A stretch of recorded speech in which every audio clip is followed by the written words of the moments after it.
श्री राजा Ram inter college तैयारी करा Jaunpur online शिक्षा क्लास में बच्चों आप लोगों का स्वागत है। हम आज नया अध्याय आप लोगों का अध्याय 5 समांतर श्रेणियाँ पढ़ा रहे हैं। तो समांतर श्रेणी इसकी सी परिभाषा है।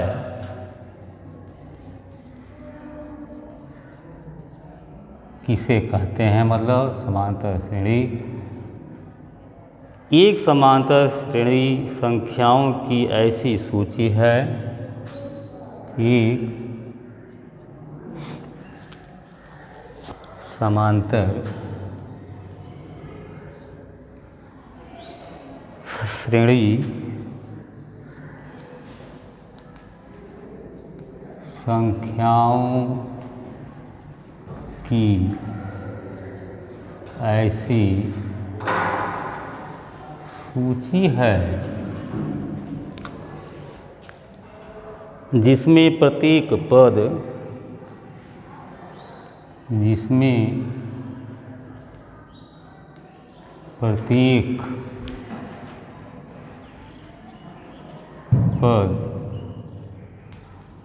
मतलब ब्रैकेट में अगले पद के अतिरिक्त पहले पद के अतिरिक्त पहले पद के अतिरिक्त मतलब पहला पद छोड़ करके समांतर श्रेणी संख्याओं की ऐसी सूची है जिसमें प्रत्येक पद मतलब पहले पद के अतिरिक्त अपने पद में ब्रैकेट बंद अपने पद में, ठीक है, अपने पद में एक निश्चित संख्या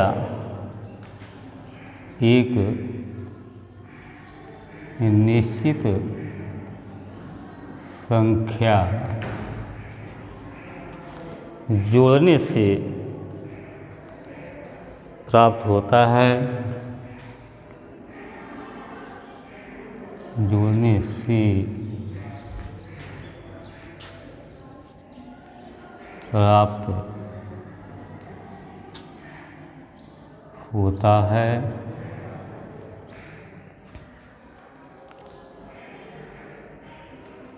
और यह निश्चित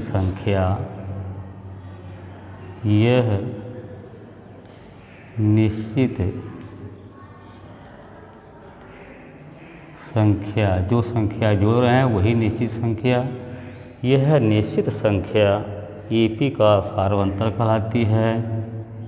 EP का सार्वंतर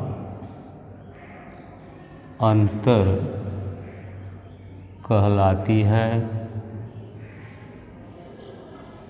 ठीक है। जो निश्चित संख्या जोड़ते हैं उसी संख्या की हम संख्या को क्या कहते हैं, सार्वंतर। EP समांतर श्रेणी का सार्वंतर कहा जाता है।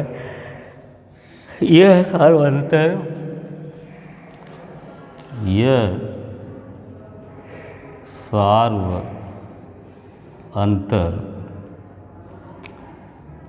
धनात्मक हो सकता है और ऋणात्मक भी हो सकता है और शून्य भी हो सकता है। शून्य हो सकता है,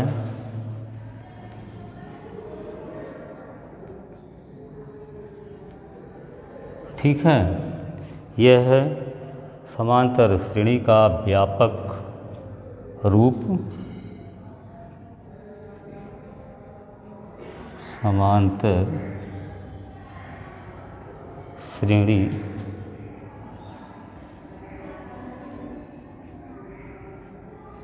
का व्यापक रूप।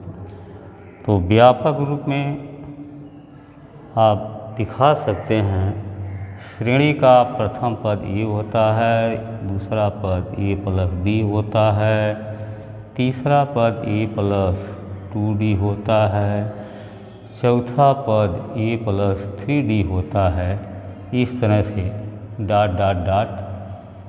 ठीक है, जहाँ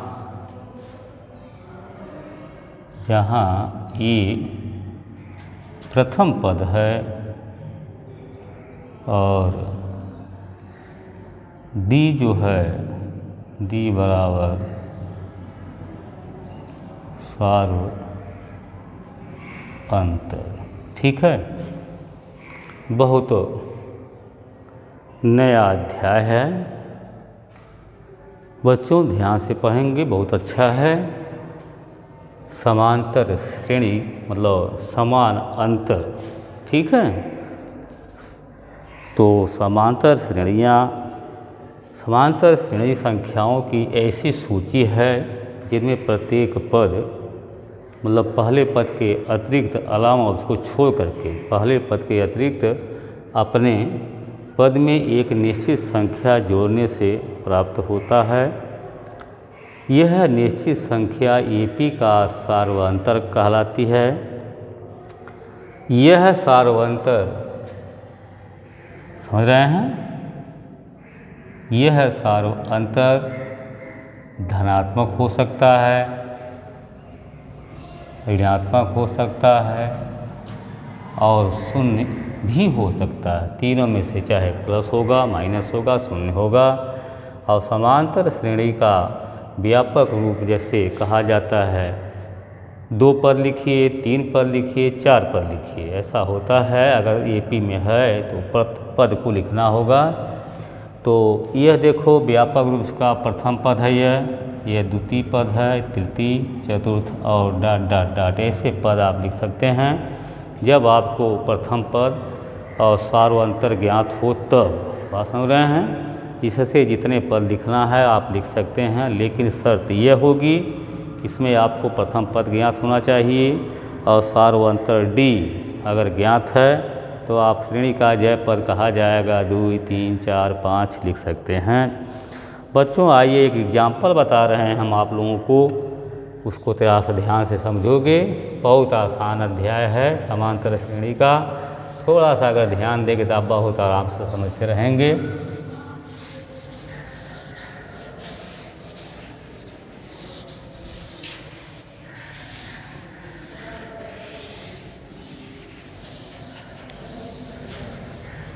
तो उदाहरण नंबर 1 दिया है, आपके बुक में भी है।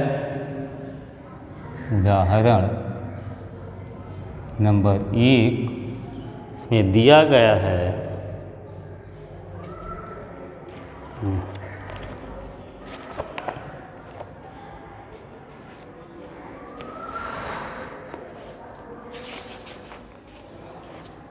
AP मतलब समांतर श्रेणी AP 3/2 कामा 1/2 कामा -1/2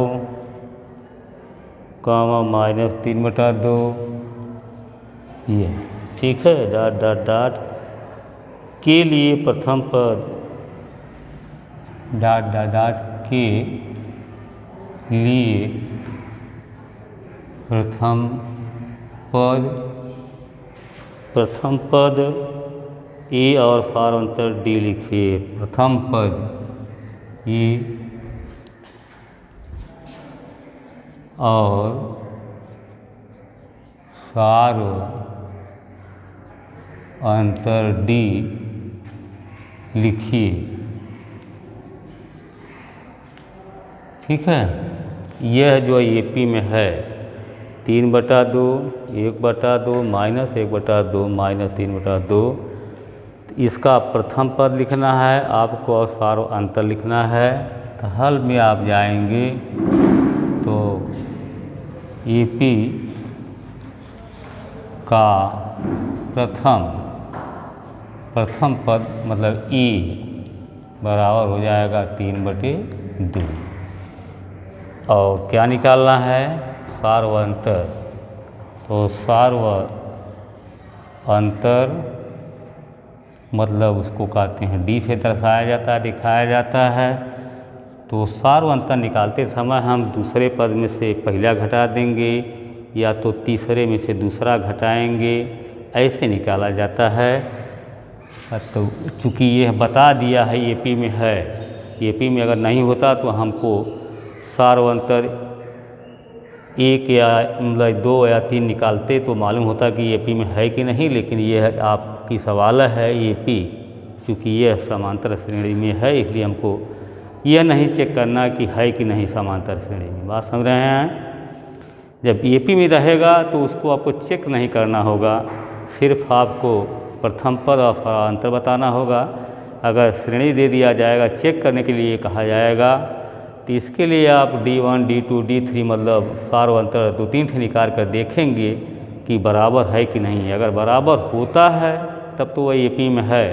अगर भिन्न भिन्न आता है, D1 कुछ आ रहा, D2 कुछ आ रहा, D3 कुछ आ रहा है, तो उस समय जो एपी में नहीं होता। आप समझ रहे हैं?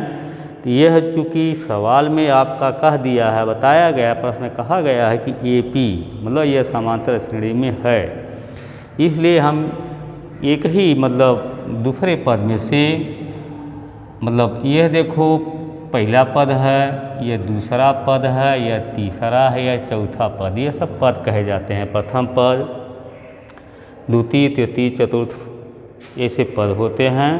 तो डी सार्व अंतर डी निकालेंगे तो A2 माइनस A1 मतलब कहने का मतलब हमारे ये कि A2 दूसरे पद में से A1 घटा देंगे तो सार्व अंतर निकल जाएगा। A2 आपका 2 है और A1 3/2 है, घटाओगे हर बराबर है तो -2/2 बराबर -1। अतः E मतलब प्रथम पद E बराबर हो गया आपका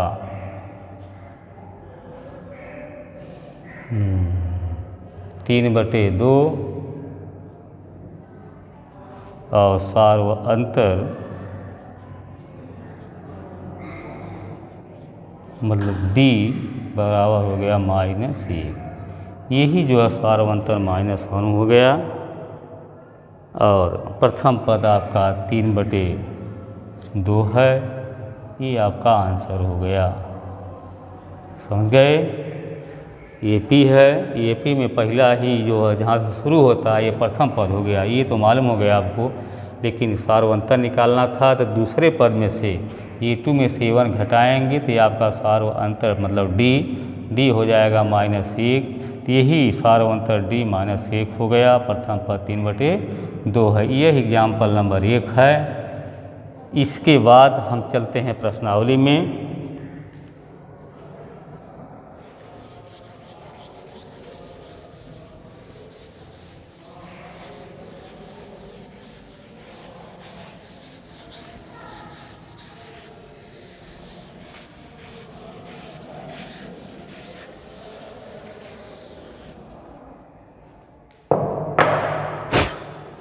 प्रश्नावली 5.1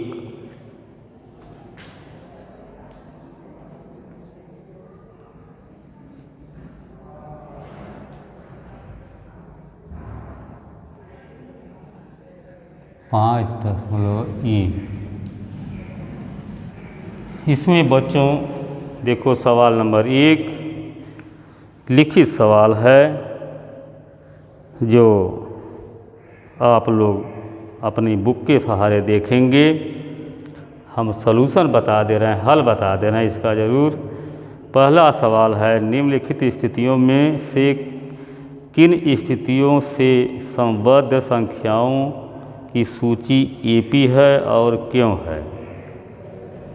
तो प्रश्न नंबर 1 का पहला प्रश्न बता रहे हैं, हम लिख दे रहे हैं। प्रश्न नंबर 1 का पहला प्रश्न है। पहले प्रश्न में दिया गया है प्रत्येक किलोमीटर के बाद का प्रत्येक किलोमीटर के बाद सवाल को अपनी बुक से देखेंगे। प्रत्येक किलोमीटर के बाद का टैक्सी का किराया, टैक्सी का किराया जब कि प्रथम किलोमीटर के लिए, जबकि प्रथम किलोमीटर के लिए, प्रथम किलोमीटर के लिए किराया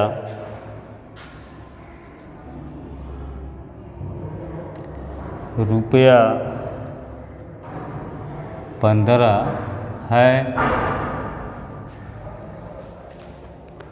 और प्रत्येक अतिरिक्त किलोमीटर के लिए, और प्रत्येक अतिरिक्त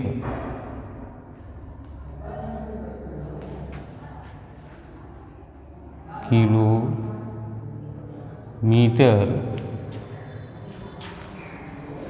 के लिए, अतिरिक्त किलोमीटर के लिए किराया रुपया 8 है। यही सवाल है। पहली सवाल की पहला है ये, जो है रोमन गिनती से 1 2 3 4 दिया है। और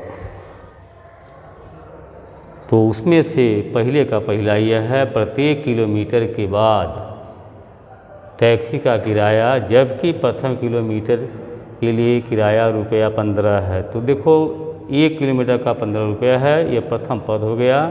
इससे आपकी एपी बन जाएगी। और सवाल में कहा गया है, क्या कहा गया है, संख्याओं की सूची एपी है और क्यों, तो यह एपी में है। समझ रहे हैं। हल में आप देंगे हाँ, यह जो है एपी में है, क्योंकि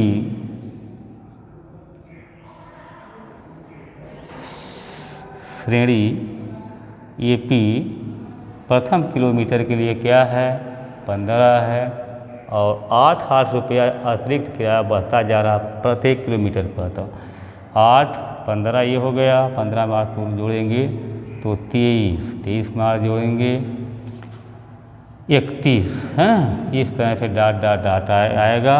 और इसका अगर आप सार व अंतर निकालते हैं तो समान आएगा। समझ रहे हैं। तो यह जो है समांतर श्रेणी में है, इस रूप का है यह। क्यों? क्योंकि इसका सार व अंतर समान है, बराबर है। जैसे मान लो पहला पद हो गया 15, दूसरा 30, तीसरा 31, फिर इसमें जो है आप 8 जोड़ देंगे तो 39 हो जाएगा। इस तरह से जोड़ते हुए आप श्रेणी बना सकते हैं। और जब उसमें सार व अंतर देखेंगे तो जैसे मान लीजिए आप D1 पहला दूसरा का D1, दूसरा तीसरा का D2 ऐसे निकाल कर देखेंगे। क्योंकि इसमें क्या है, सार व अंतर समान है, मतलब बराबर है, अतः यह समांतर श्रेणी में है। अतः यह है समांतर श्रेणी में है। ठीक है। जब सार व अंतर अगर बराबर आता है तो हम कह देंगे कि ये समांतर श्रेणी में है। इसी तरह से प्रश्न नंबर पहले का दूसरा है, किसी बेलन में उपस्थित हवा की मात्रा जबकि वायु निकालने वाला पंप प्रत्येक बार बेलन की शेष हवा का 1/4 भाग बाहर निकाल देता है। तो इसको बताना है सूची एपी है और क्यों। यह सूची एपी नहीं है। जैसा कि अब सवाल का सलूशन हम बता रहे हैं, और सवाल हम नहीं लिख रहे हैं, ये तो लिख दिए हैं।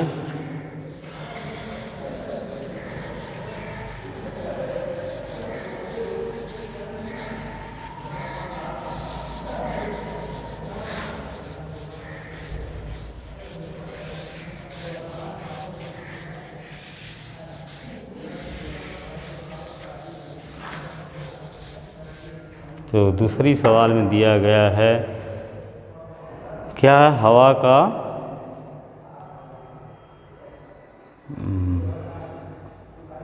की मात्रा,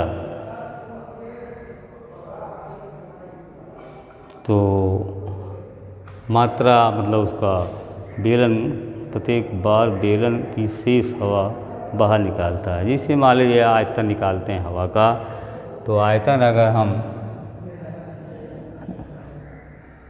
आयतन भी मानेंगे तो यह जो है चूँकि यह EP में नहीं है, बात समझ रहे हैं, तो पहले हो जाएगा आपका भी, फिर इसका भी का 1/4 भाग हवा निकल रहा है, तो भी गुणी 1/4 मतलब V/4, और यही बाहर निकल रहा V/4, तो घटा देंगे तो हो जाएगा 3/4V। तो दूसर का पद हो जाएगा आपका 3V/4V, अगला पद हो जाएगा 3/4 का दूसरा इस तरह बढ़ रहा है, ठीक है, V ऐसे डॉट डॉट डॉट। यह जो है नहीं है, समझ रहे हैं ना, EP में नहीं है, ठीक है, क्योंकि इसका जो है सारो अनुपात समान नहीं है, सारो अंतर समान नहीं है, क्योंकि इसका सारो अंतर समान नहीं है। जब समान नहीं है सारो अंतर तो EP में नहीं है, हैं, EP में नहीं है, बात समझ रहे हैं ना, ये इसका हल है। बस इस तरह आप दिखा देंगे भी पहले मान लो आयतन उसमें है, तो 1/4 उसी भी का 1/4 मतलब यहाँ देखो घटाना आप लोग इसीलिए अलग से दिखा दिए हैं, यह भी इंटू 1/4 मतलब V/4 इसमें से घटाए हैं, तो ये दिखाए हैं आप लोग बताए हैं सिर्फ। तो ये है दूसरा का वही ये हो गया, तीसरा मतलब ये पहला हो गया, तो ये दूसरा, फिर इसी तरह से 2 3 इस तरह से करते जाएंगे। कहने का मतलब इसका सार्व अंतर समान नहीं है, इसलिए EP में नहीं है। ये वाला था प्रश्न आपका, दूसरा था, पहले का दूसरा था, ठीक है। अब इसी तरह से तीसरा और चौथा है प्रश्न नंबर 3, पहले का तीसरा देखोगे, तीसरे में दिया देखो, हम चूँकि प्रश्न को नहीं उतार रहे हैं, आप लोग बता दिए हैं कि बुक ले लिए होंगे या नोट में जाएगा उससे देख लेंगे, अब इसमें लिखे हैं। तीसरे प्रश्न में दिया गया है प्रत्येक मीटर की खुदाई के बाद एक कुआं खोदने में आई लागत, जबकि प्रथम मीटर खुदाई की लागत 150 रुपया 150 है, और बाद में प्रत्येक मीटर खुदाई की लागत 50 रुपया बढ़ती जाती है। देखो यह प्रत्येक आगे वाले मीटर के लिए 50 रुपया बढ़ रहा है, इसलिए ये है। क्या लिखेंगे इसके सॉल्यूशन में, इस प्रश्न के हल में आप लिखेंगे,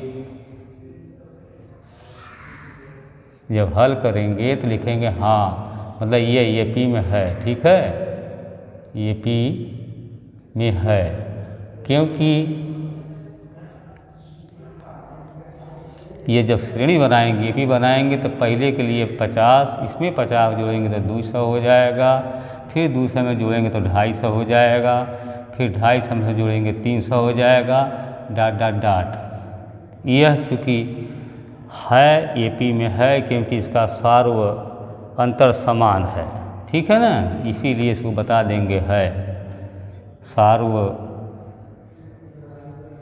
अंतर समान है मतलब बराबर है, इसलिए EP में है। यह पहले का तीसरा प्रश्न था, इसका सॉल्यूशन हाँ क्या कहेंगे, प्रश्न को लिखेंगे, पढ़ेंगे, लिखेंगे हाँ EP में है, क्योंकि इसका जो ये है सार्व अंतर समान है। जैसे कि प्रथम किलोमीटर के लिए खुदाई की बात कर रहा था, तो खुदाई का 150 है, इसके बाद वो 50-50 बढ़ रहा है तो 50-50 बराबर है। जैसा कि आपकी ये भी तैयार हो गई, प्रथम पद, द्वितीय पद, तृतीय पद, चतुर्थ पद। 200 से 150 घटाएंगे 50 आएगा, 250 से 200 घटाएंगे तो 50 आएगा, 300 से 250 घटाएंगे तब भी 50 आएगा। अतः चूँकि यह है सार्व अंतर बराबर है, इसलिए ये पी में है, इसीलिए इसमें हाँ का हाँ लिखेंगे। अब क्या दिखा देंगे। फिर तीसरा चौथा सवाल आपका है, खाते में प्रत्येक वर्ष का मिश्र धन जबकि रुपया 10,000 की राशि 8% वार्षिक की दर से चक्रवृद्धि ब्याज पर जमा की जाती है। तो पहला वर्ष, दूसरा चूँकि यह है आपके पहले वर्ष के लिए, दूसरे वर्ष के लिए, तीसरे वर्ष के लिए निकालना है। तो पहले के लिए तो 1 लिख देंगे,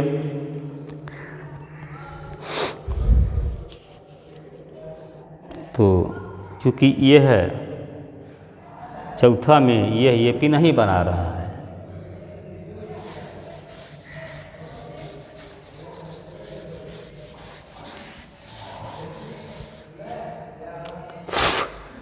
प्रश्न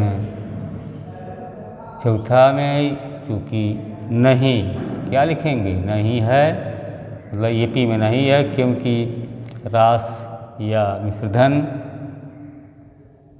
राशियाँ पहले हो जाएगा आपका 10,000 1 + 8/100 कामा 10,000 1 + 8/100 पावर 2। फिर अगला हो जाएगा 10,000 1 + 8/100। इस तरह से यह है आपका डॉट। लेकिन अगर सार्व, इसका सार्व अंतर समान नहीं है, इसलिए ये पी में नहीं है। सार्व अंतर समान नहीं है, इसलिए ये पी में नहीं है, मतलब समांतर श्रेणी में नहीं है। यह था पहला प्रश्न, दूसरा, तीसरा, चौथा। अब बच्चों आप लोगों को हम बता रहे हैं, एक सवाल और बताएंगे, बस एक सवाल छोड़ देंगे। प्रश्न नंबर 2 प्रश्न 2 में दिया गया, दी हुई एपी के प्रथम 4 पद लिखिए जबकि प्रथम पद ए और सार्व अंतर डी है। दूसरे प्रश्न की बात कर रहे हैं, एक और प्रश्न बताएंगे आप लोगों को, और इसके थोड़ा सा एग्जाम्पल और इसकी परिभाषा किताब के सहारे, बुक के सहारे आप लोग कहीं अध्ययन करेंगे। बहुत अच्छा अध्याय आपका है। तो इसमें दिया गया है, पहले दूसरे प्रश्न में है, प्रश्न नंबर 2 में है, दी हुई एपी के प्रथम 4 पद लिखिए। दी हुई एपी के प्रथम 4 पद लिखिए। ठीक है, 4 पद लिखिए जबकि प्रथम पद ए और सार्व अंतर डी निम्नलिखित है। जबकि प्रथम पद व सार्व अंतर निम्न लिखित है। ए बराबर दिया है पहले में, ए बराबर 10 और डी बराबर 10 पहले प्रश्न में है। दूसरे में दिया ए बराबर -2, ए बराबर -2, डी बराबर 0। तीसरे में है ए बराबर 4, डी बराबर -3, ए बराबर 4 कामा डी बराबर, ए बराबर 4, डी बराबर -3 है। चौथा प्रश्न में दिया गया है आपका ए बराबर -1 और डी बराबर 1/2, और पाँचवा में है आपका ए बराबर -1.25, ए बराबर -1.25 और डी बराबर दिया गया है -0.25। सब प्रश्न एक जैसा है बच्चों, सिर्फ आप लोगों को इसका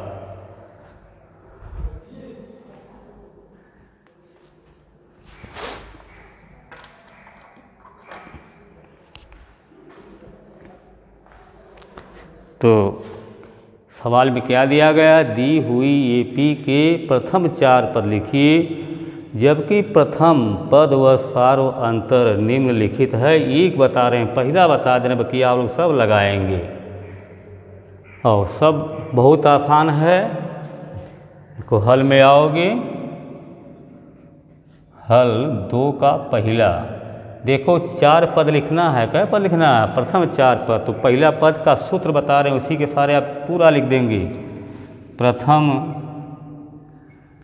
4 पद, तो पहला पद होगा ए, मतलब ए यहाँ दिया गया, आपकी सवाल में ध्यान से देखोगे तब आएगा प्रथम पद। दूसरा पद होता है ए प्लस डी, तीसरा पद होता है ए प्लस 2d, चौथा पद आपका है ए प्लस 3d। यही चारों पद है। ए और डी का मान लिख देंगे, आपको पद मिल जाएगा। तो प्रथम 4 पद में ए का मान है 10, यह 10 हो गया। फिर दूसरा पद लिखेंगे तो 10 धन 10, ये 10 ये है, 10 डी है, ये हो गया। तीसरा पद लिखेंगे तो 10 धन 2, ये सूत्र है आपका, 2 × डी का मान है 10, ये तीसरा पद है। फिर चौथा पद लिखेंगे तो 10 + 3 × डी का मान 10 है। ये लिख दिए बच्चों आप लोगों के सामने। प्रथम पद ए बराबर 10 दिया है, डी बराबर 10 है, ए का मान 10, डी का मान 10, फिर ए का मान 10, 2 है आगे आपका, डी का मान 10 है। चौथे पद में ए का मान 10 है, प्लस लगाए हैं, 3 लिखे हैं, चौथा पद है 3 × ये डी। तो ये हो गया आपका 10 का मान 10 20 का मान, देखो 10 दूनी 20, 20 10 30, फिर चौथा पद हो जाएगा 10 × 30 और 40। यही चारों पद है, ये अभिष्ट 4 पद हैं, यही आपका आंसर हो जाएगा। इसी तरह से चाहे दूसरा करेंगे, चाहे तीसरा करेंगे, चाहे चौथा करेंगे, चाहे पांचवा करेंगे, सिर्फ ये जो है व्यापक रूप लिखेंगे। व्यापक रूप सूत्रों में बताए हैं, पहला पद, दूसरा पद, तीसरा पद, चौथा, पांचवा, छठवां, सातवां, इस तरह होता है। अगर आपको ए और डी मालूम है तो इस सवाल नंबर 2 में ए डी सब में दिया है, ए बराबर दिया है, डी बराबर दिया, ए बराबर दिया, डी बराबर दिया। देख रहे हैं आप लोग, ध्यान से सिर्फ इसी जो व्यापक रूप में आप रख देंगे ए डी का मान, आपको श्रेणी तैयार, आपकी श्रेणी बन जाएगी। इस तरह से आप इसी पर हम अंत कर रहे हैं बच्चों, इसके बाद लगाएंगे, फिर हम बताएंगे आप लोगों को।